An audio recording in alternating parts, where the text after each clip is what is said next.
ഇന്നത്തെ റെസിപ്പി ഒരു നത്തോലി പീരയാണ്.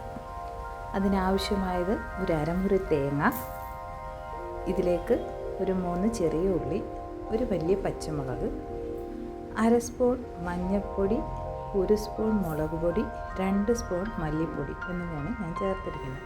ഇത് നന്നായിട്ട് ഒന്ന് ചതച്ചെടുത്താൽ മതി.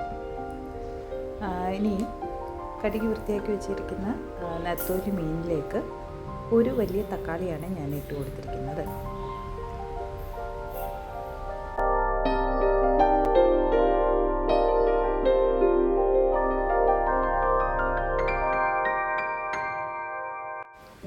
ഇനി ഇതിലേക്ക് നമ്മൾ അരച്ചു വെച്ചിരിക്കുന്ന ചതച്ച് വെച്ചിരിക്കുന്ന തേങ്ങാപ്പീര അതിട്ട് കൊടുക്കുക. കറിവേപ്പില ഇട്ട് കൊടുക്കുന്നുണ്ട്. പിന്നെ നമ്മുടെ ആവശ്യത്തിനുള്ള ഉപ്പും ചേർത്ത് കൊടുക്കുക. ഇനി ഇതിനെ നന്നായിട്ട് കായ് കൊണ്ട് നമ്മൾ തിരുമ്മി യോജിപ്പിച്ചെടുക്കണം.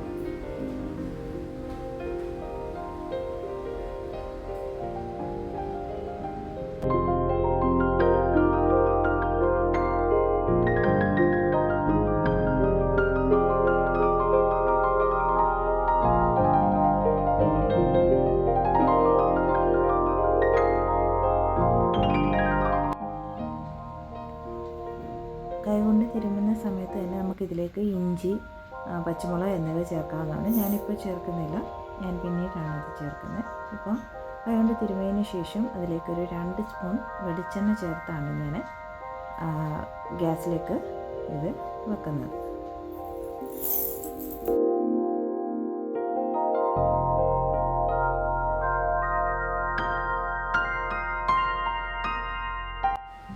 ഗ്യാസിൽ വെച്ച് ഒരാവി വന്നതിന് ശേഷമാണ് ഞാൻ ഇഞ്ചിയും പച്ചമുളകും ചേർത്ത് കൊടുക്കുന്നത്. വേണമെങ്കിൽ നിങ്ങൾക്ക് അരപ്പ് ചേർത്ത് കൊടുക്കുന്ന ആ ടൈമിൽ, കൈകൊണ്ട് തിരുമുന്ന ആ ടൈമിൽ തന്നെ ഇഞ്ചിയും പച്ചമുളകും ചേർത്ത് കൊടുക്കാവുന്നതാണ്. ഇനി ഇതിൽ വെള്ളമെല്ലാം ഒന്ന് വറ്റിച്ചെടുക്കുക.